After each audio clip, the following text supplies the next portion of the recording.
Welcome, everybody. We are live on LSR Live. I'm your host, Scott Ritsema, and I think you're really going to enjoy this program on a particularly very practical topic on things we can do in our own home for cheap to help our wellness and healing. Water as medicine. Yes, you heard that right. Water as medicine. We're talking about the forgotten healing power of hydro water therapy. Our guest is Dr. Laura Harris. We're going to bring up her bio so I can introduce her properly here. She's a board certified doctor of natural medicine and passionate medical missionary, just like us at LSR. Trained at Wildwood, Uchee Pines, and IIOM, she empowers others to restore body, mind, and spirit through Wellspring Health Ministries. You'll learn more about Wellspring Health Ministries and how to encounter their encouragement on your health journey.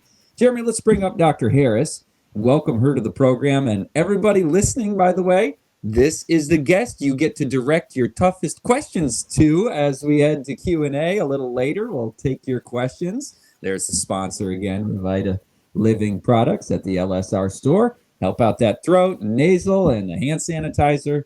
So have at it there at the QR code. Dr. Harris, thank you for coming to talk about, most people probably don't know this term, hydrotherapy. Could you explain, just give a basic definition of what it is, and then we'll get into the nuts and bolts and unpack some of the practical things people can do in their own homes today. Yeah, good afternoon, Scott. It's a pleasure to be here. So hydrotherapy, in its simplest definition, is hydro, water, being used as therapy. So it's using water in each of its three states, a solid, a liquid, and a gas, and in both temperatures of hot and cold and in between to help the body facilitate its healing processes. You just said water as a solid. I'm not sure I want to listen to the rest of the interview. You're going to talk about using ice and we're going to make ourselves cold. We can do it, folks. Be brave. Hydrotherapy is not for the weak-minded. Be strong. Be strong. But it's super effective. I happen to know, having done it myself. I can't wait to learn more about some tips that I can employ with myself and my children. Even kids can do it, folks. Hydrotherapy. So water in its liquid, solid, and gas forms. Is this a new discovery? I mean, how far back does hydrotherapy go?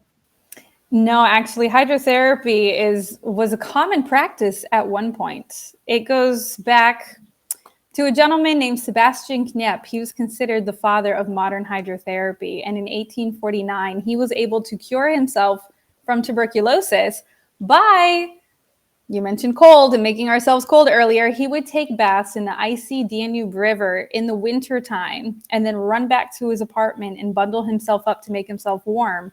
And he had learned that the cold baths actually helped to improve his immune system. And he overcame tuberculosis, which was almost unheard of for his time. He was then able to use that and then help treat other people and give them cold baths too. And he created a name for himself using natural remedies. So it started to catch on already back then, or was this kind of marginalized? Yeah. No, it started to catch on back then. He would teach it to his classmates and because he was in school at the time, studying to be a priest, and was able to actually help cure other people. He used a lot of herbs as well. And just through time, it became a more popular practice where at one point, even in medical schools, nurses were trained in hydrotherapy. So if you went to the hospital for treatment, you were receiving hydrotherapy treatments. Interesting. I don't think most people know that. I wasn't aware that that was part of the standard of care amongst professional doctors, huh? It is. I actually have a few old textbooks from Loma Linda University way back when that are all about hydrotherapy. I have another hydrotherapy book just dedicated towards nursing students. And I would expect that out of old school Loma Linda. Yeah. That's really cool. I mean, that was the College of Medical Evangelists, right? Back in the day, an inspiring example that really, I think, motivates a lot of folks like LSR. And yours, again, is called Wellspring? Yes, Wellspring Health Ministries. Okay. And first, just right out of the gates, how can people follow you on not just the hydrotherapy topic, but you do disease reversal consultations, just health coaching in general? I mean, how would you frame what you do over there at wellspringlifestyle.org? Yeah, so I would say to visit the website. It's still in the process of being updated. We're adding new services all the time. But you can go to that website, you find my contact information, some things that we offer, and we work in communities to help improve health and through health education. But I also work with individuals, whether you have a lifestyle disease that you're looking to learn how to reverse naturally, whether you need some advice on meal planning, maybe you want to eat healthier and you don't know what to eat. I'll help you put together a menu based off your needs and what you like. Nutritional supplements, herbs, all of that is part of our programs. Wow. So, folks, somebody to walk you along your health journey there with some wisdom, experience, and research based, as well as historically tried and true methods of dietary and health reform. Beautiful. Well, let's dig now into this hydrotherapy topic a little bit more. Under what circumstances would somebody want to consider hydrotherapy? They're encountering this symptom, this sickness, whatever. I mean, what are its most common uses? So hydrotherapy has a lot of common uses. There are so many different, even day-to-day things that you may deal with. It could be allergies. It could be you get a cold or a flu. It could be you just have some aches and pains. There are ways to use hydrotherapy to help to alleviate those symptoms and help your body heal in a way that gives you relief faster and for a longer period of time. Well, walk us through some of those. So probably one of the most popular ones is when someone has the flu or they have the cold. They're just feeling under the weather. So a really common and simple way that someone can help boost their immune system is what would be called a contrast shower. So in a contrast shower, you alternate 3 minutes of hot water and 30 seconds of cold water. So you'd get in the shower and you would turn the water as warm as you can stand it. Enjoy that nice, beautiful warmth for 3 minutes, and then turn that nozzle over to the cold as you can stand it for 30 seconds. It's not as bad as it sounds, I promise. You can rub your skin, you can spin in a circle, but 30 seconds is all you got to do, and then you can go back to the hot. If you alternate that 5 times, ending on cold, and then go take a rest for 15 minutes, you've done a hydrotherapy treatment. Now, that part about the rest, those who have a lot to do sometimes skip that. I will not confess whether I'm one of those or not. But, I do the showers. I do these regularly. If somebody in my family is fighting something or I've been exposed to it, I've gone in public and stuff's going around, I'll just do it even if I don't feel any symptoms yet. Is there some wisdom in that? Oh, definitely. Because the alternation of the hot and cold will help to boost your immune system, and it can help prevent you from getting sick. So even just ending your daily showers on cold water can help be enough to help boost your immune system so that you don't get sick when you're exposed to all the germs throughout the day. So just every time you take your shower, end it in cold. I actually do that. And by the way, it is as bad as it sounds. The first time you do it. You can get the used first to it, time though. you do it, it is insane. You're like, what is this? Ah! You're breathing. But, after you do it a number of times, it's just like another routine of the day, like flossing. It gets to where it actually feels good. Yeah. Yeah. And if you're doing the 5 in a row, the first one is bad, but the other ones actually are kind of a relief because you're getting so hot, right? After 3 or 4 of the hot cycles, you actually appreciate the cold at that point in the shower. You do. And another thing that I think is really neat, so I would encourage our listeners to even try it. Even just try ending your shower on cold. I can explain briefly that when you apply hot water to the skin, it helps to dilate your blood vessels and increases circulation. Cold has the opposite effect where it actually will shrink your blood vessels and help push blood away. And by alternating, you're increasing circulation. But when you're in the shower and you have the warm water coming on your skin and then you switch to cold, you can actually feel the change in your skin as it's reacting to the cold. And then if you switch back to hot again, you can feel your skin like relax. You can physically feel that change happening on your cells. Boy, that's really cool because then it's like it's working. Like I can feel the difference. Do you tend to, when you come out of the shower after having ended on cold, aren't you freezing cold when you walk out of the shower and dry off? Actually, no. You're not, because when you have those short bursts of cold, it helps to stimulate your system. And by circulating your blood, it actually helps to warm you. because your body's initial reaction is to keep you warm. It doesn't want the body temperature to drop down. So when the cold is applied in those short periods, your body has a reaction to it. So as your blood starts flowing better, you feel warm, and then you can go take a rest, whether it's 10, 15 minutes, and you're warm. You're ready to go throughout your day. Your body's stronger and you're ready to fight. That's, I think that's good advice, actually, just to end your shower with cold, simply for the purpose of not being cold after your showers. And I know it sounds counterintuitive. It's like, what are they talking about? I'm going to put a bunch of cold water to make myself not cold. It works. That is one thing that works, and you'll enjoy the very first time you do it. You shut that cold off. You get the relief after the 30 seconds of cold, and then you notice, wow, I'm really warm stepping out of my shower this time instead of normally I'm cold because, the air and you're wet. And so why was it the blood vessel constriction? Is that the reason for the more rapid breathing when you're being hit with the cold?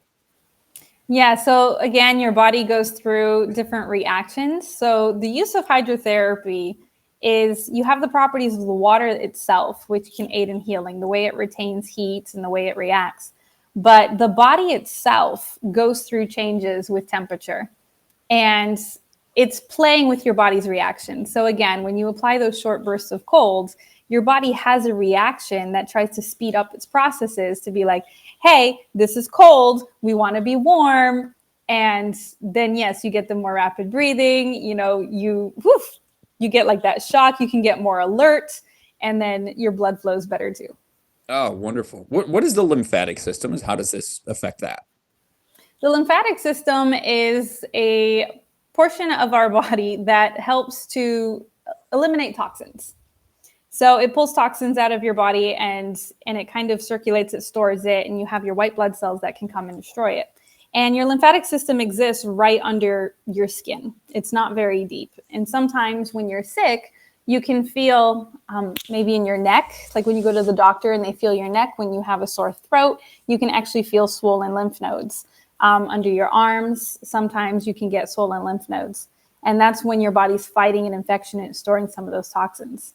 So again, as you use hydrotherapy and you're promoting, circulation, you're helping your body send white blood cells and send fighter cells out into your system, along with nutrients that your cells need to help find little things that don't belong there. It helps to fight germs and bacteria or cells that have undergone changes that are inappropriate, aren't safe to the body, and help to eliminate them. That makes me think about some things that you have to be careful talking about on social media, but maybe we'll leave that for another time. Hydrotherapy is good for a lot of things, isn't it? Detoxing and cleansing and improving the immune system. And I think just improving you're mentally. I don't know what it is, if it's just in my head or if there's something physiological, but I feel like I can take on the day better when I've ended my morning shower with cold. Is it just I did something hard and you just feel good about that? Or is it just kind of get an adrenaline rush out of it? I mean, what is it? I think it's a combination. It helps to kind of wake you up for the day. Like I said, that reaction, it helps make you more alert.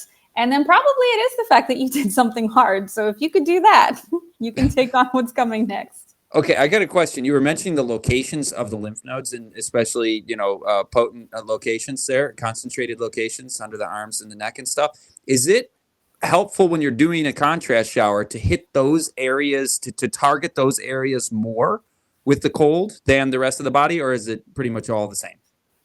I would say it's good to get well around, when you're in the shower, but that's a good point in the fact that you can apply the same principles of alternating hot and cold to more localized areas. And there are different ways to do that. That may be in the form of a smaller bath. So maybe you have a dish pan at home that you can fill up with water and you can alternate hot and cold, whether it's you want to fit an arm or your foot or a leg, or you can use what are called fomentations, where you heat up towels. And again, you can use a hot towel and a cold towel, whether it's over the chest, over the abdomen, areas that are hard to just localize themselves. And you can still do this process of hot and cold for when you're trying to treat a specific area. Okay, so if you've got lung issues, you want to be doing hot and cold right on the chest, or do you do the same with sinuses? Do you apply fomentations right there? Yep. So I am someone who I get chronic sinus infections. And there are actually a few hydrotherapy treatments that help when you suffer with sinuses. One would be the fomentations, where, just to explain simply, you can take a hand towel, you soak it in water, and wring it out well. And you can actually microwave that in a plastic bag for a few minutes till it gets nice and hot. And then you have another layer of towel to protect your skin, but you would fold it over and you can put it over your face and leave that. Again, you can do 3 minutes and then have another hand towel that's cold and apply that to your face for 30 seconds. And alternating that will help to alleviate some of the congestion in your sinuses. It helps to increase the circulation. It opens up those blood vessels and those nasal passageways and can help to improve that. The other way of applying the contrasts, like baths, as another example, is you may have problems with your hands or your wrists. You might have carpal tunnel or arthritis or inflammation, tendinitis. And that would be an example where you fill up a little dishpan and you have hot water in one and cold water in the other. And you can apply your arm, maybe it's your foot that has difficulty, and you do the same principle of the 3 minutes and 30 seconds and alternating 5 times, always ending on cold. And you can help to alleviate some inflammation that way as well. Excellent. You mentioned the 5 times a couple of times. Are you going above and beyond if you do 7 or 8, or is it kind of diminishing returns and just stop at the 5 and you're good? Well, 5 is pretty generic. For a treatment, it's a good amount. I have had some instances where I have done more. It really depends on what you're dealing with. So I had a patient one time who had a lot of pain. She was someone who had bone cancer, and she had a lot of pain in her hip area. And so we were using fomentations for the principle of alleviating pain and reducing inflammation. And so we continued to alternate the hot and cold. We probably just continued for 30 minutes, 45 minutes, until she felt that the pain had alleviated enough that she was able to go to sleep and sleep through the night.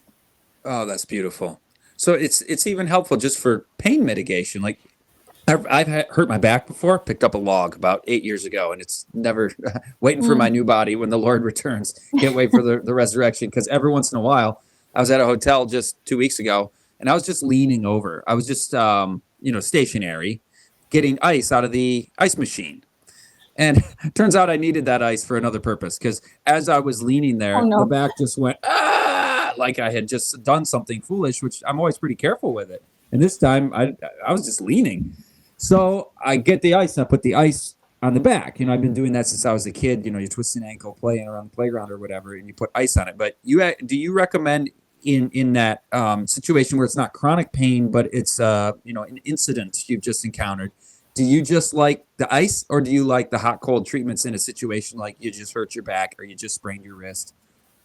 I would say that if you have an acute injury, you want to apply cold at first. You want to keep it cold for, keep ice on it for the first 24 hours. And then after that, by applying hot and colds, you can help to accelerate the healing of the area. But your initial goal is to keep swelling down, inflammation down, things like that. Excellent. Well, I've heard also of a fever bath. Is that something that you recommend? Is that dangerous? And talk to us about fever baths. Fever bath is also known as a hyperthermia bath. It has an interesting concept that when you share it with individuals, their initial reaction is, you want to do what? So we talk about the cold, right? And the benefits of cold. So a fever bath would be the opposite extreme, where you are using higher temperatures and hot water.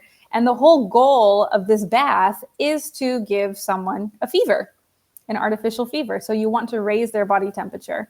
It's a great treatment depending on what you're treating. So it's very much used in autoimmune illnesses, in cancer treatments, things like that. Some individuals use it for colds and flus. I personally would recommend doing something like a contrast bath, but it again stimulates the immune system and helps someone heal faster through the use of a fever. Mm-hmm.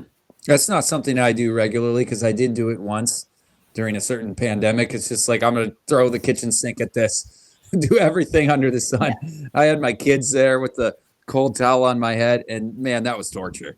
That was because they're checking your temperature. They're trying to get it up to a certain amount. And It's not something I, No. yearn for at the beginning of each day, like my ending the shower with cold. Which, by the way, back to the contrast showers, I was wondering if you're in an area where you're on, you're in a warm climate and it's not well water, and the water's just not that cold.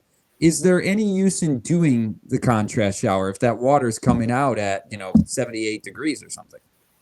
Yeah, so that's actually a good point that I meant to mention earlier is that when someone is doing a contrast shower, contrast treatment, the goal is to create a difference between the hot and cold. So even if it's not an extreme difference, so long as you're using as hot as you can tolerate, as cold as you can tolerate, or as hot as you can and as cold as you can, that difference in water temperatures will still have a result. Now, I live in Connecticut, where, especially in the winter times, the water is very cold coming out of the faucet. And sometimes if I'm looking to do some cold water, I can't go all the way down to the cold. It feels too cold. So you go as much as you can tolerate either way. And as you alternate, you can find that you can tolerate a little bit more each time. Excellent. Well, what are some other uses for hydrotherapy or methods of hydrotherapy that we haven't touched on yet? So I would say another really good hydrotherapy treatment, the hyperthermia bath, the fever bath that you mentioned is a very good treatment.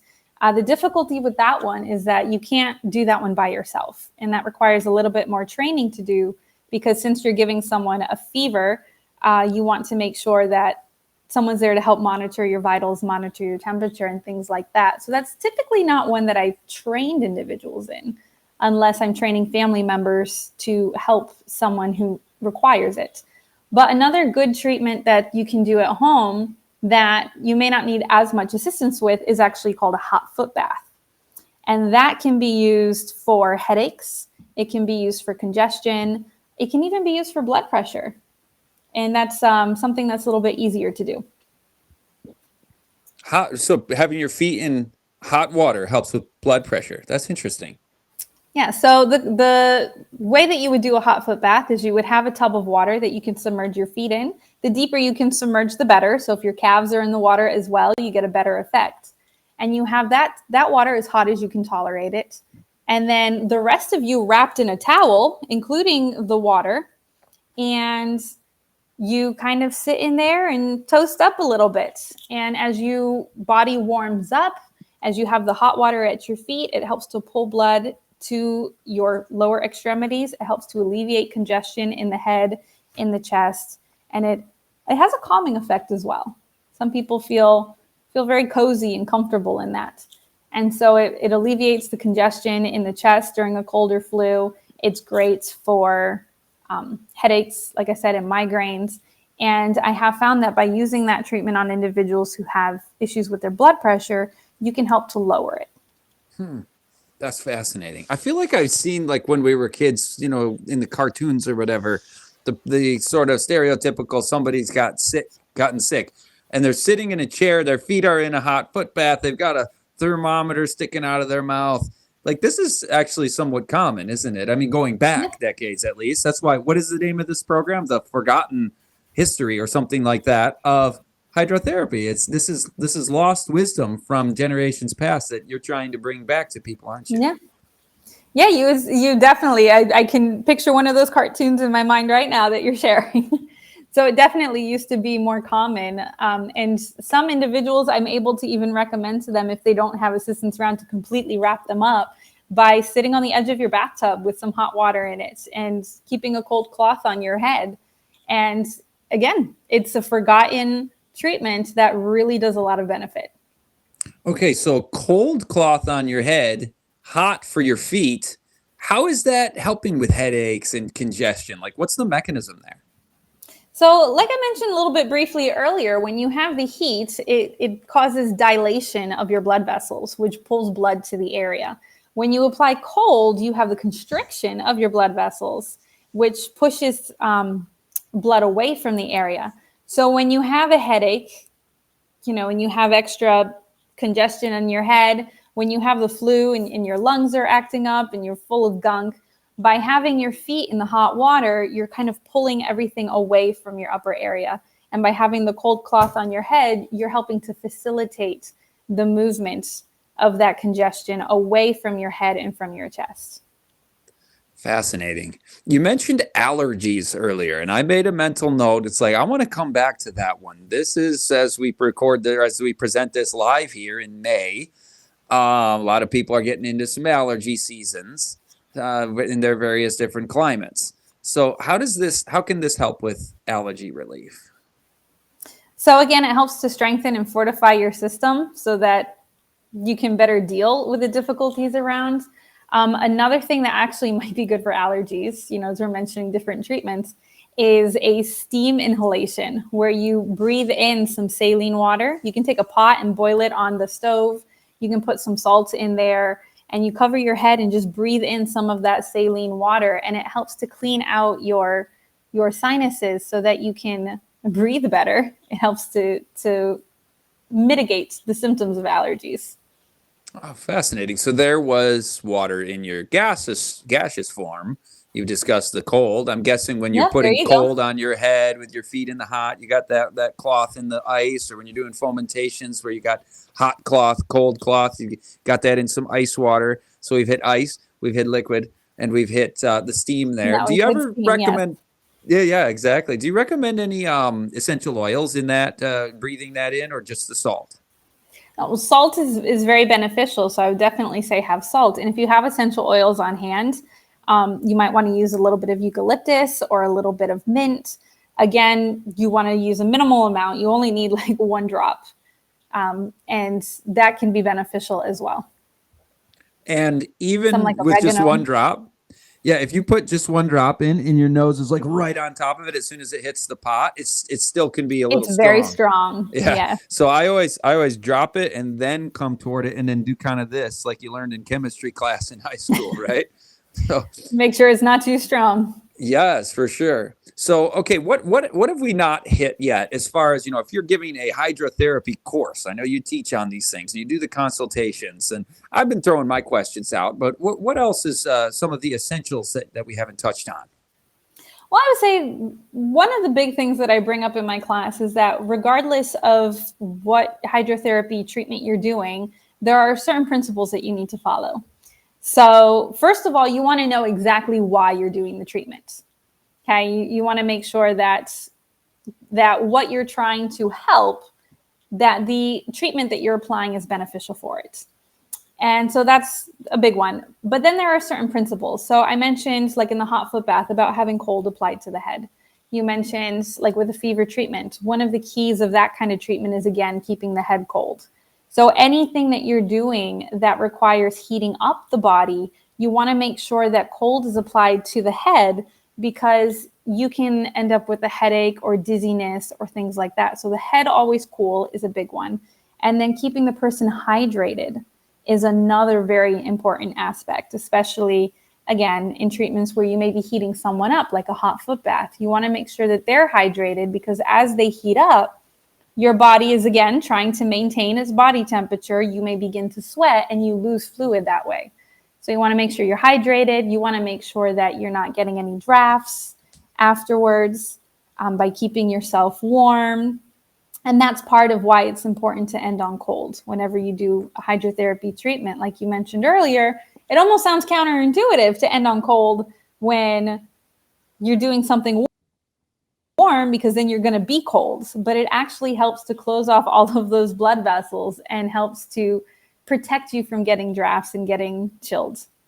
Mm-hmm. Excellent. So, you're talking about, So I say those are some of the principles that are yeah, important. and you're talking about drinking water. I guess that's a form of hydrotherapy, isn't it?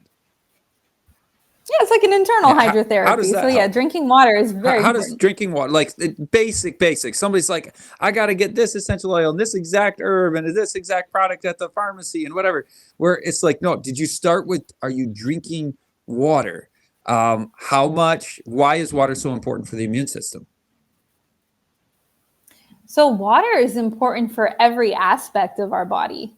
It's important for our immune system because it helps our body produce the healthy blood cells that it needs. It helps with our circulation, but it really, every single cell of our body needs water to function. And when I teach hydrotherapy classes, I actually do bring out the importance of drinking water. I have a little diagram that I show where even our bones have water in them. A lot of individuals have the idea that your bones are solid, but they require water too. And a lot of our blood cells, our red blood cells, white blood cells, are formed in our bone marrow. Even our brains and how they function require water. So when you're dehydrated, even if it's a mild dehydration, you may not even know that you're dehydrated, but you feel fatigued, you have brain fog, you're not focusing as clearly. And those can all be symptoms of the fact that you don't have enough water. So it's important for our immune system, but it's important for every other part of our body as well. Absolutely. So do that year round, every day of the week, and a little bit of like Celtic sea salt in the water if you're drinking a lot of water or sweating. Yeah, you can do that. If that's not necessary for average amounts of water, but I can see how if you're drinking a lot of water, that could be beneficial. One thing that I have a lot of individuals tell me is that they don't like water, that the taste of water, to me, water doesn't have much of a taste. I don't mind it. But for some individuals, they don't like the taste of it. And so I tell them that they can flavor it with something. You might want to put some mint leaves in there. You can put slices of lemon in there. And by having that little extra flavor, then make it so you like it, so that you drink more of it. For me as well, that's also a great little trick for individuals who maybe they don't drink enough to begin with. So for me, I run through my day, I'm busy, sometimes I forget to drink water. But I have found that if my water has flavor to it, we have some fruit in there, we have some herbs in there, then I'm more likely to drink it throughout the day. And do those herbs, mint, lemon, whatever, do those have a positive impact in and of themselves to motivate you even more? Or are they just getting you to drink the water? Yeah. Like, do they have any properties within themselves that are beneficial? They do. So any kind of herb that you're using, whether it's something like mint, I use that as an example because it tastes good and adds something nice to the water. But that has a lot of beneficial properties. It has antioxidants. It helps with your immune system. It helps with your respiratory system. If you're putting slices of lemon in your water, that is fantastic for your body too. You got your vitamin C and other nutrients that you would need. And even adding, it's even recommended to drink lemon water in the morning. So I'll add that in there, that having a glass of warm water with lemon in it in the morning and drinking it, that's a good internal hydrotherapy treatment. It kind of helps kickstart your metabolism. It helps to cleanse out your system and get you ready for the day as well. And you've already got your first cup of water or two under your belt before you even leave your house. Absolutely. I do that. And my next question for you is going to be, Dr. Harris, I do that. Why do I do it? I'm not even sure, but you said it. Cleansing. Lemon is used in keeping things fresh, right? So it's helping to keep your system cleansed and getting started. Starting your day with water is a very good life habit. I used to not. I used to, just eat big suppers, stay up late, eating late, having a pizza at 10 o'clock or 11 o'clock. And then I'd feel like garbage in the morning. I wouldn't drink anything. I wouldn't eat breakfast. I wouldn't exercise. I'd just kind of stumble into work and then be drinking Mountain Dew because I'm thirsty and I want energy. So the caffeine sugar rush would come in. And it's like, man, that was not a way to thrive. Ever since I started going to bed early, no supper or very light. And then in the morning, just starting with water, getting in some exercise. And of course, the mental, spiritual, starting the day off with that devotional time and knowing Jesus as your Lord and Savior. Folks, you can thrive. And hydrotherapy is just one small piece of the puzzle that Dr. Harris talks about at wellspringlifestyle.org. I had my cheat sheet right there. Dr. Harris, I've really appreciated what you've shared so far, and I'm sure people are like, okay, how can I learn more about diet and about a meal plan and about my particular disease situation, symptoms? How do people, how does this go if they book an appointment consultation with you? They go to this website, wellspringlifestyle.org, use that QR code, and then what do they see there? They will be able to see some of the things that we offer at Wellspring. They'll be able to learn a little bit about our history and what some of our goals and values are. There will also be a contact form. So you can fill out that contact form. You can share what difficulty you're having. I will reach back out to you. And even if someone is out of state, I am still able to offer consultation services to them. We use video conferencing, even phone calls. I am happy to talk to whoever would need some assistance, book a consultation, and we can talk about what you may be dealing with in your life, certain health aspects you may be struggling with that I can give you advice on, I can coach you on, and I can help you know what simple things that you can do to be able to improve your health. Even some of the things that you just shared. You know, it sounds like you were able to make a real transformation with your life by adopting lifestyle habits that aren't really overly complex. They're simple things that you incorporate into your life, but make major big differences. Huge differences. Where did you get the name from, by the way? Wellspring. Wellspring. So that's interesting in the sense that I always love the name Wellspring just because of what it signifies. A wellspring is an inexhaustible supply of something. And we got that name from the Bible. It's a biblical concept. You find it in Isaiah, where it talks about how as we do good for others, then we receive blessings that'll be as like a well overflowing. And it also is a concept that can refer to Jesus and how he is in our lives. He's a wellspring to us. And so the idea is that we share health, we share wellness, and we share Christ through what we do as well. So when what we've received of the blessings of God, then it comes to us and then it flows from us to others. And it's inexhaustible and never-ending supply. And that's why we called this ministry Wellspring. That's beautiful. And I'm sure just like Living Springs, they kind of sound the same. Just like Living Springs welcomes people of all backgrounds, nationalities, religions, etc. Same thing at Wellspring. Yes, we are here to help everybody and anybody, even if they may have different opinions than we do. They may have different religious views, different worldviews. We don't discriminate. We're just here to help. That's beautiful. Do you have the one or two questions that are like, oh, I wish Scott would have asked this about hydrotherapy? Or would you like to go right to the shout outs and the questions? Well, I'll just share briefly as you were talking about some of the lifestyle changes that you've made. And you mentioned that hydrotherapy is just one small part, right?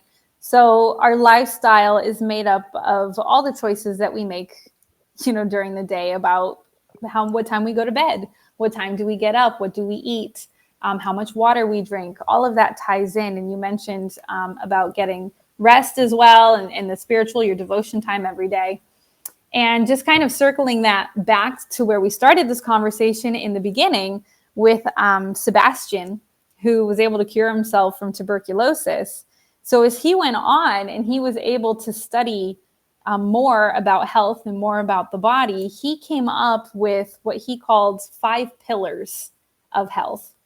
So one of them was herbs and the importance of using plants as medicine. Another was, which I know isn't the topic of this meeting today, but exercise is also very valuable, to be moving. Nutrition is an important part of it. Hydrotherapy was an important part of it. But one of the other things was balance as well. And so at Wellspring, balance is something that we hold very important also when it comes to lifestyle. And I've had some clients who've come to me and they'll ask, I had one in particular who loved ice cream, would eat ice cream every night. And they asked me, you know, Dr. Laura, are you going to tell me I can't have ice cream? And my answer was no. You know, for where they're at, you know, it's like, let's cut it back though. Maybe you have it once a week instead of 7 times out of the week.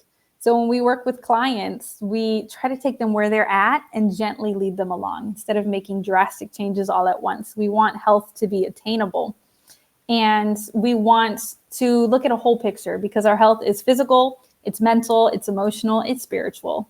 And so we look at someone as a whole person in every aspect of their lives. And what can we do to partner together to help guide you and get you where you're looking to go?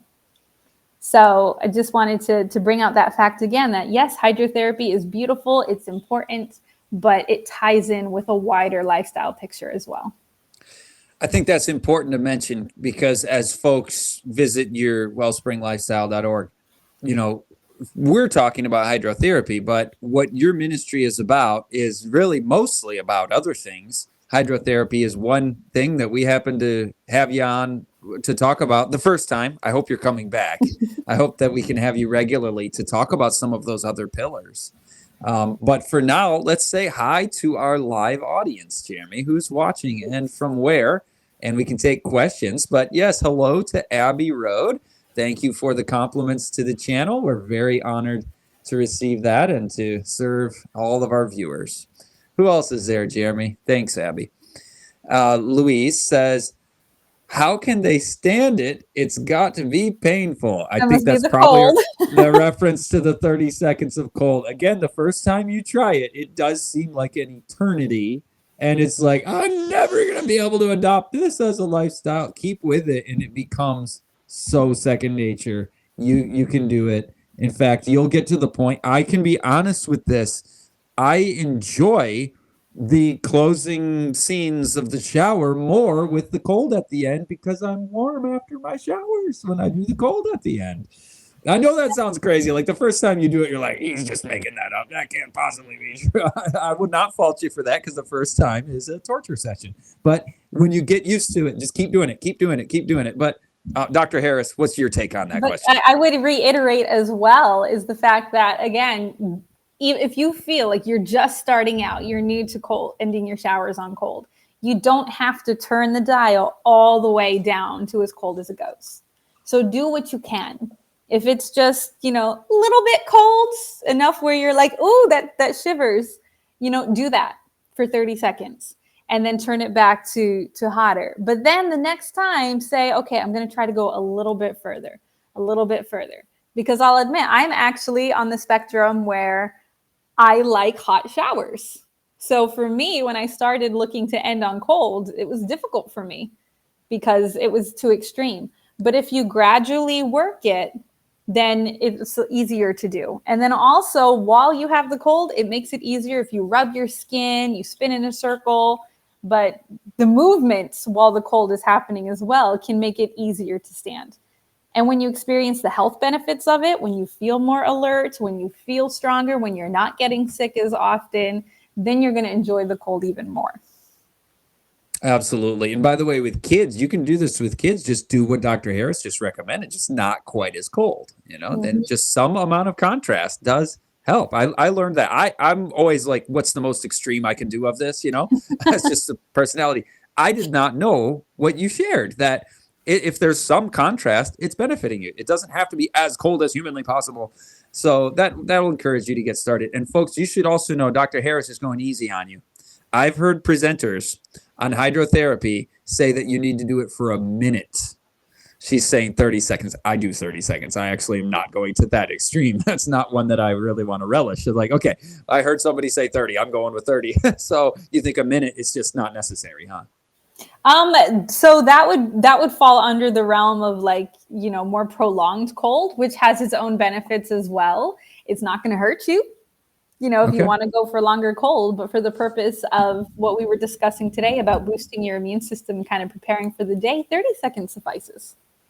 I want to ask you about prolonged cold, like these cold plunges where people are going in and just long bathing in very cold water. I want to, maybe one of the questioners is going to ask you about that, but I've gotten my questions in. Let's keep going to the questions, Jeremy. Let's get some more.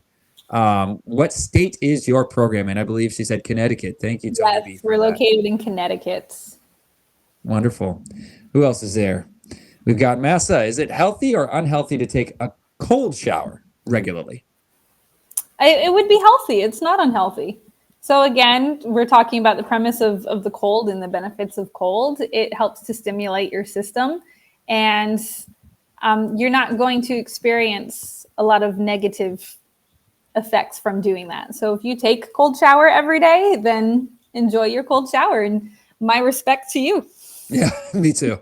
That's more hardcore than I've ever taken on. So that's good. Who's next? Sylvia, just coming in. Yes, the cold plunge is amazingly cold, but I love it.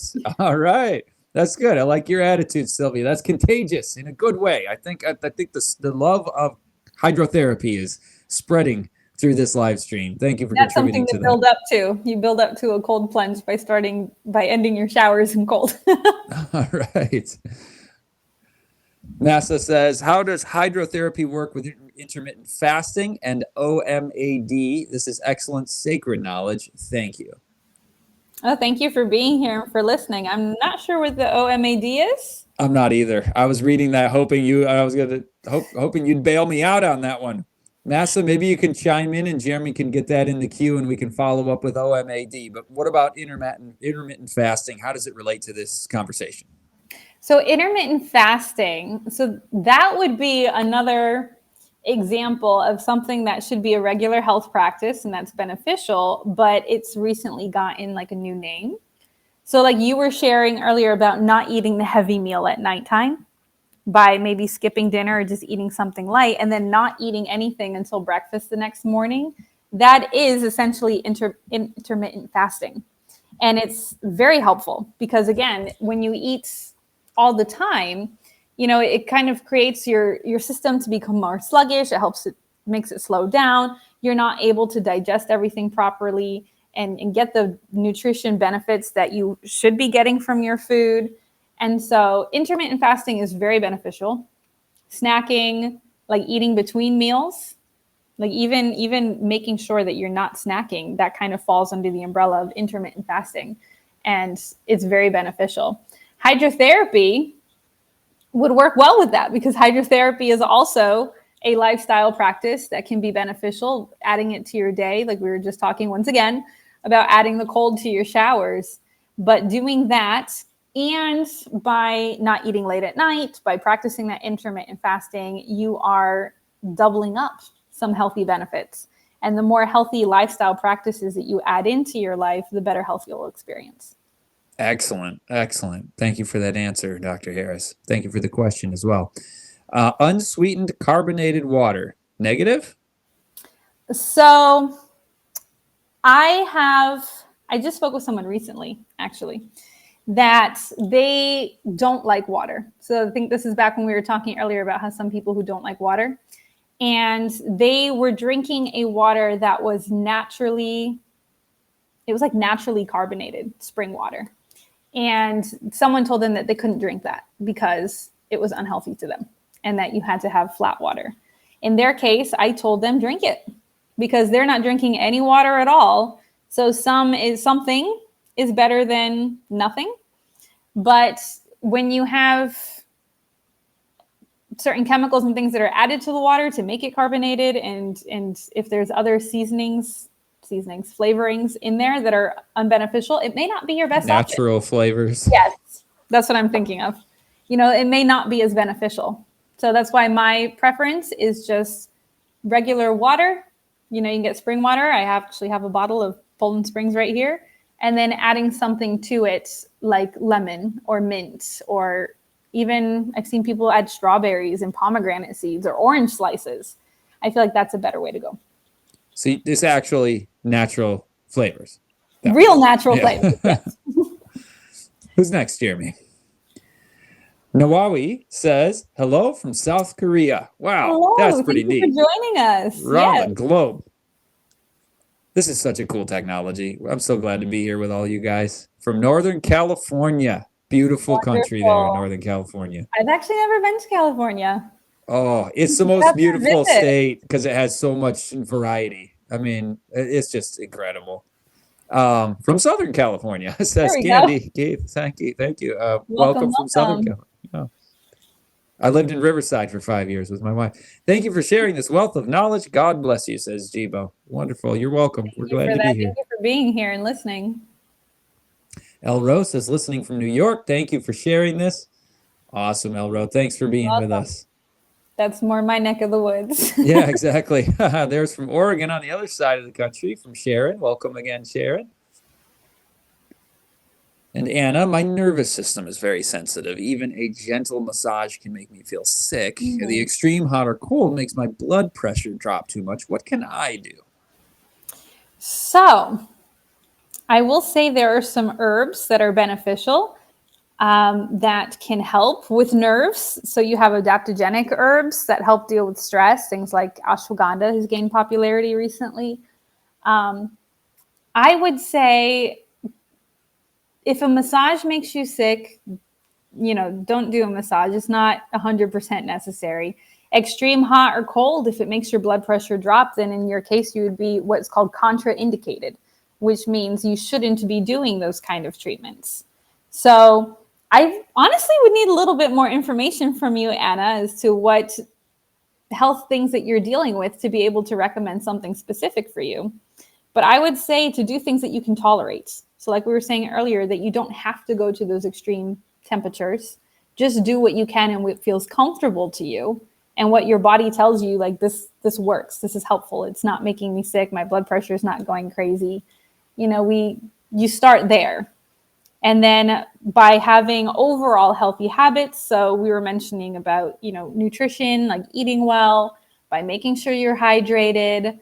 I would say going for walks in nature might be really good for you if you have that sensitive nervous system, because even being out, like God is so amazing when it comes to colors. Even color is therapeutic to us.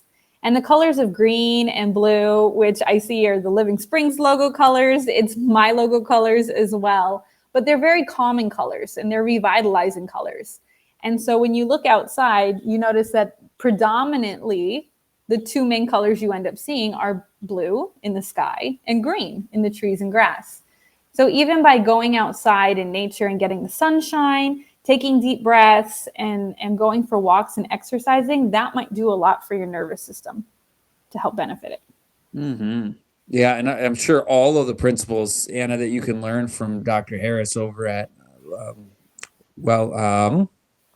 My head was going Living Springs at Wellspring. It's so similar. Lifestyle, wellspringlifestyle.org. Give her your specifics, learn all of her principles, and see if some of those sensitivities themselves don't resolve when you do layer upon layer of all of these strategies that she's teaching, these different pillars. Kenny says, would this be helpful for CIDP? I just to comment back on the last question, please. I would say that even one thing that you can do for your nervous system as well would be what's called a neutral bath. And so that's kind of something that a lot of people do anyways, but you wouldn't necessarily think of it as a hydrotherapy treatment. But that is just a water temperature that's comfortable to you. And you can put in some Epsom salts, you can put in maybe some lavender essential oils if you want to light some candles and make it a relaxing environment. And that can be very soothing to the nervous system as well. So I just wanted to add that in. Oh, that's beautiful. Yes, now this one. All right. So for this is an autoimmune disease that affects the myelin sheaths. I would honestly have to do a little additional research on that one to find out which hydrotherapy treatment would be best for that particular illness, because I haven't worked with that one before. And so again, Kenny, if you would like to reach out and contact me through the website, I would be happy to get that information for you. We got the acronym. All one right. meal a day. One meal a day. Wow. 1 meal a day. Boy, oh boy. What do you think about that, Dr. Harris? So that would be, I guess, a more extreme form of intermittent fasting.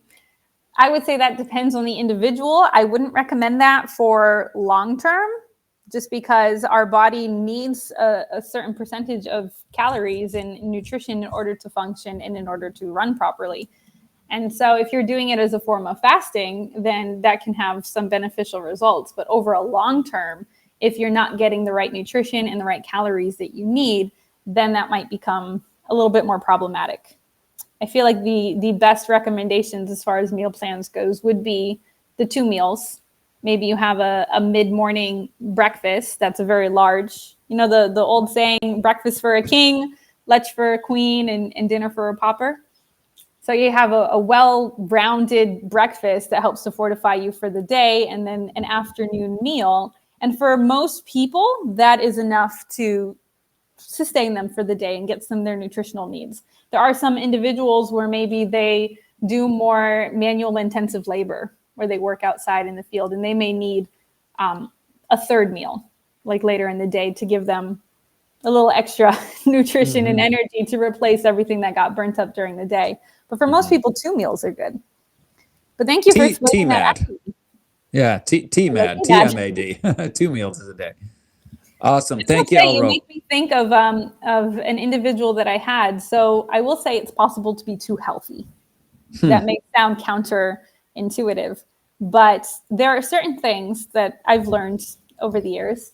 There are certain things that are healthy for us or that could have health results, but wouldn't necessarily be that they're meant for everyone. So even when it comes to diet, I like to separate my recommendations into what is a healthful diet and then what would be a medicinal diet. So it's possible to be too extreme in health because you're getting too much or going too far with what's supposed to be a good thing. And I actually worked with someone who became so strict in their diet that they ended up very sick because they weren't getting the nutrition that they needed. So I would recommend that you're eating well-rounded foods and you're meeting your calorie requirements for the day, and you're fortified to go forward. Excellent. Excellent. Oh, that's good advice. Who's next? From Ghana. Welcome, Saki. Thank you for being here. You gave us that flag once, didn't you? And I didn't know where the flag was from. Thank you for helping us this time. Can one drink too much water? Yeah. You Talk to can us about that.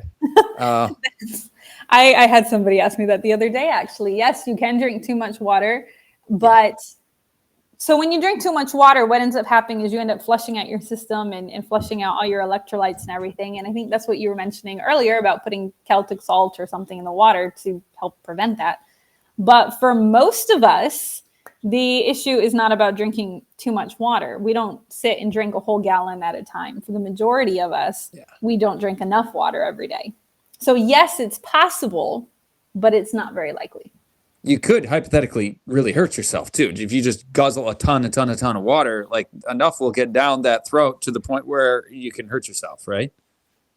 Yeah, but it's in that sense, yes. But there have also been cases of individuals who have died from drinking too much water because they were like physically active. Let's say you just ran a marathon or something. You already sweat and lost a lot of electrolytes, and then you're guzzling like a bunch of water down and drinking so much all at once that you end up diluting your blood too much, and your cells are losing their electrolytes. It affects your heart function, and people have died that way. But again, it's not common. So most of us don't drink enough. Yeah, that danger is probably not worth spending 3 minutes on. It's like we really need to more focus on, are you getting enough hydration, enough of that water, drinking it regularly? You can see the color of your urine. If it's dark, if it's deep yellow, then you're not getting enough water. So working on that, you'll find headaches, you'll find better brain fog. All of these things can resolve. Immune system improvements, better appetite control. There's so many benefits from drinking enough water.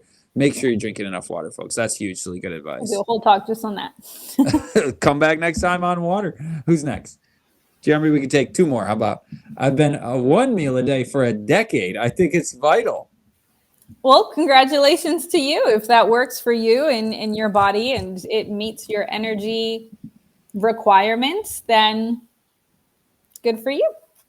That's one of those things you got to need to know how your body works. Who's next? Anna says, thank you. I do healthy eating and alternating medicine. Does that mean alternative medicine? I think that's what she meant, yes. I had never heard of this bath. We'll try it. I have lots of health issues after COVID. Didn't take the jab. Do you want to comment on her comment?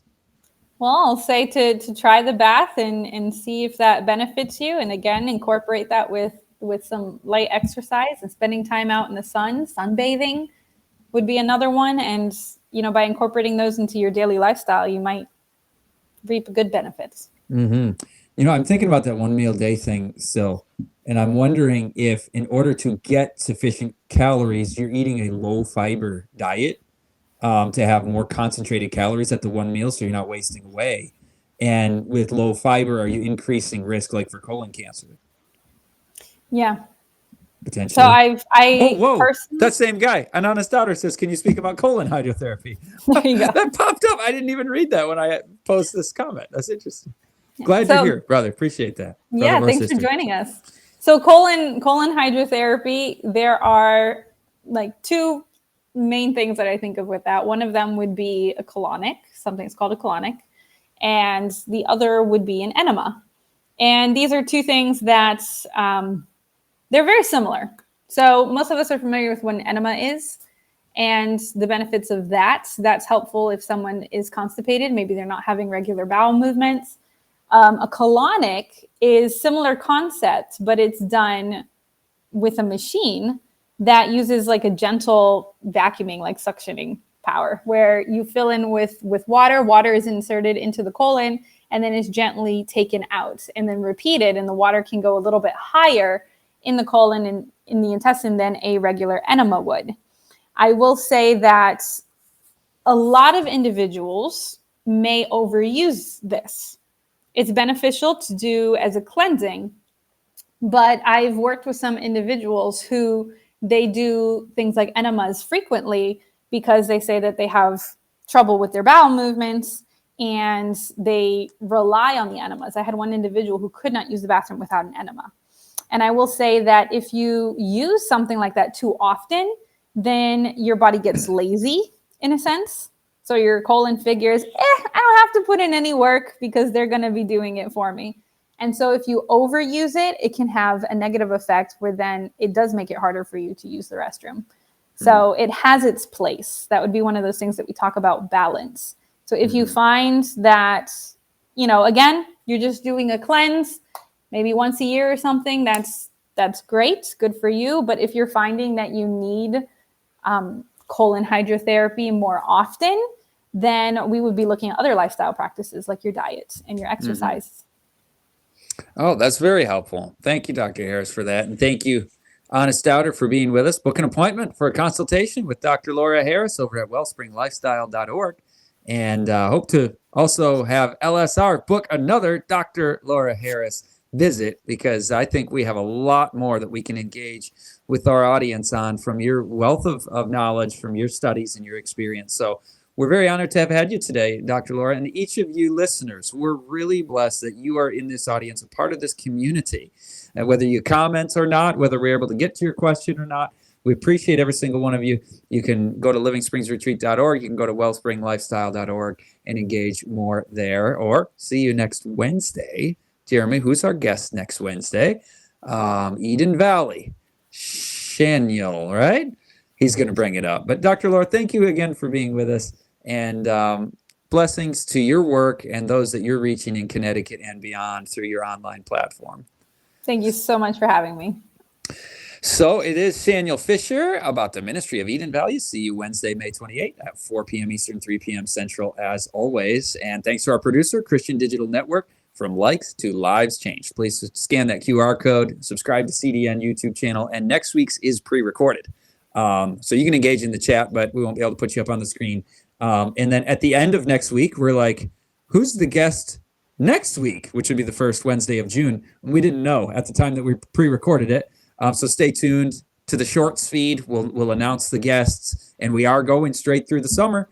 We had mentioned maybe there will be some changes. We might do fewer programs or something in the summer, but we're on it. We love you guys. We're going to do this every Wednesday with you through the summer as well. So stay tuned, and God bless you all. May the peace of Christ dwell with you richly and abundantly as the living springs of life burst forth from within as a wellspring. God bless you. Goodbye. Bye.